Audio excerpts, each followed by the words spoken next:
This is a quick demo of the curve drawing tool that's been added to Blender. This works in curve edit mode, so rather than sort of extruding and editing the handles, you can just draw a curve directly. So this is based on OpenToons, the code from OpenToons, although there's a sort of an algorithm that they in turn have been based on, which is quite general, and most applications such as Inkscape use this as well. So this is a typical sort of curve you'd expect from a 2D vector application. I'm just going to turn the normals off. And there's nothing really that special about that, although it is handy, of course, to have the ability to draw this kind of curve. However, I'll just go into some of the 3D options for curve drawing, which is a little more specific to Blender. So I'm going to make the curve have some shape, make it solid so you can see it, and give it a material. Make it extra bright. Okay, so to test this, I'll add some objects to draw onto, and then show how it works.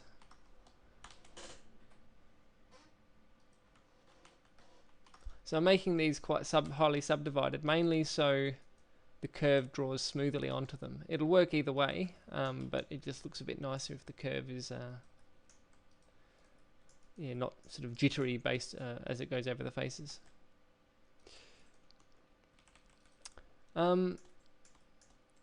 So there's a new options tab, and here there's sort of the tolerance and corner detection, those you'd find in most 2D drawing applications, but there's some other options for mapping the pressure, the minimum and maximum pressure to the tablet pressure, and tapering the radius, which is sort of handy.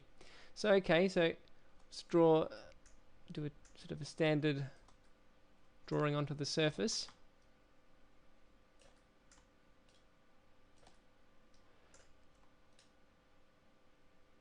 And guess it does what it's supposed to do. You can turn the radius down there, and you can see the width that it draws changes.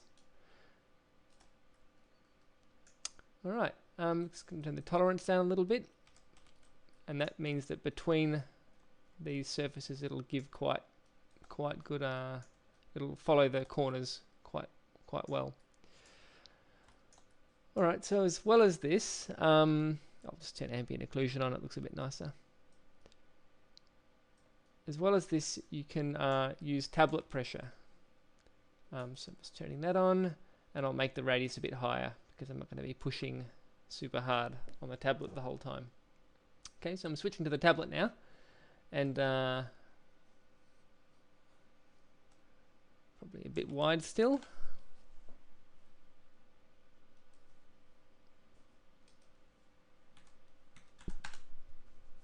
I'll make the tolerance a bit higher because it was a little jittery before, as in the curves were a bit too closely spaced.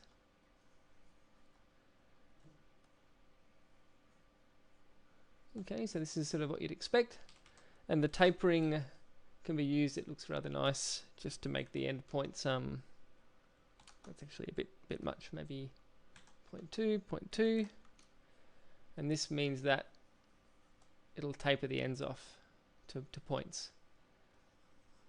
If you have the values are really high, as in 0.5, it'll taper along the entire length of the curve.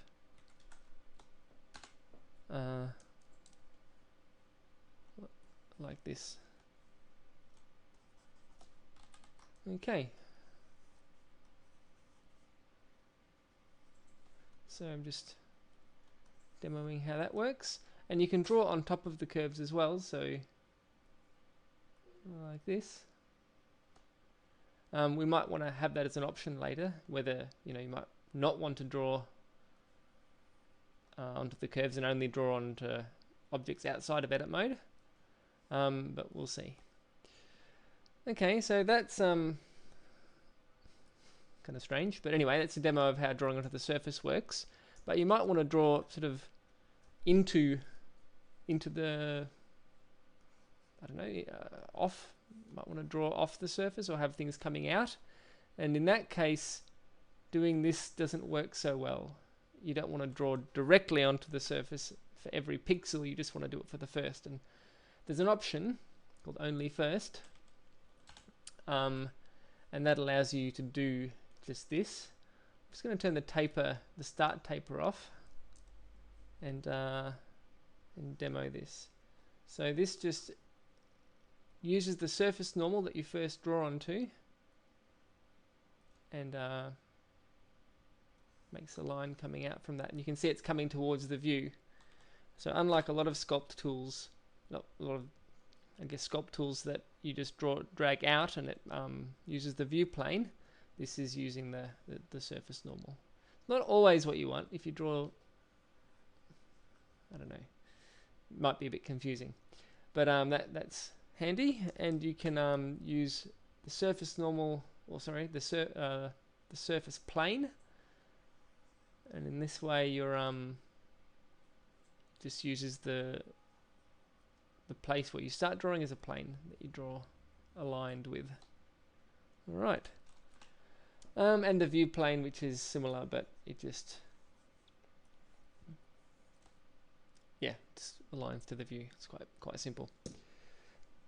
Something I didn't mention before is the offset, and that can be used to push away from the normal where it starts drawing. So you might,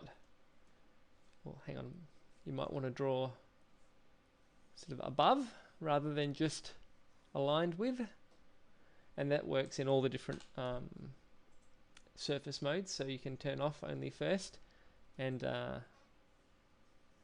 you can see here that it draws directly on top of, instead of when it's 0, it goes sort of between. And if you do -1, well, close to, it draws under, which is not really so useful. But yeah, you can, I guess, make it a little bit higher. Oh, the taper, by the way, the taper is not taken into account. That's why the second half isn't visible. So I'll just turn that off, and yeah, you'll be able to see it. Yep, so it's kind of pushed back. Okay, so that's pretty much it. A few other things. You can adjust the curve once you've drawn it. You can adjust the options, so you can see the redo panel, the error here. A lower error gives you more curves, more points, I mean, in the curve, and a higher error allows you to have a much simpler curve. Though if you do very high, it takes all the detail out of the spline. So yeah.